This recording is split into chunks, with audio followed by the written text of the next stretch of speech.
Հայաստանը զգլիանա, մենք քրիստոնյաներս կկանգնենք ոտքի, Նիկոլին դենք կշպրտենք առանց ամոթի։ Մայր Հայաստանի վաղաշապատի համայնքապետի թեկնածուին հանդիպելիս է իր սրտի խոսքն ասում այս կինը։ Քարոզարշավի ամփոփիչ հանդիպումն է։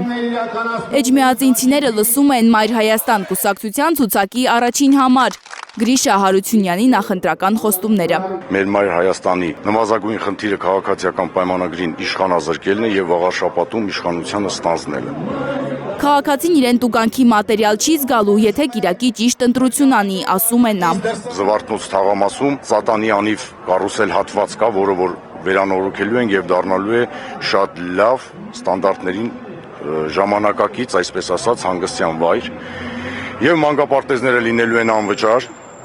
եւ լինելու են գյուղացու կողքը, որ իրենց ջերմոցները շատ մինիմալ պայմաններով օրինական դաշտ բերեն։ Իշխանական լրատվամիջոցներից մեկը ինչ-որ հարցման արդյունքներ էր հրապարակել, ըստ որոնց ՔՊԱ-ական տեխնացու Արգիշտի Մեխակյանն այս պահին ավելի քան 51% ձայն ունի։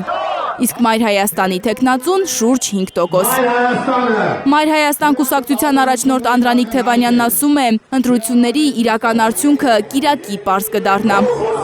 Իրենց տանն են անցկացրել այդ հարցումները կամ իրենց շրջապատում։ Մարդիկ մեզ այդ շփումների ժամանակ ցույց տվեցին, որ իրենք ոչ թե չեն ընդունում Նիկոլ Փաշինյանի իշխանությանը, այլ ուղղակի ալերգիա ունեն, քաղաքական զզվում են եւ չեն ընդունում այս իշխանությանը։ Քարոզարշավը Մայր Հայաստանը ամփոփում է Մայրաթոռում։ Կուսակցության անդամներն ու ավականու տեխնացուները վաղաշապատցիների հետ աղոթում են Մայր տաճարում։ Լանա Ամբարձումյան, Հայկ Ավանեսյան, Աշոտ Մնոյան եւ Էլեն Յահինյան, Հայլուրի համար։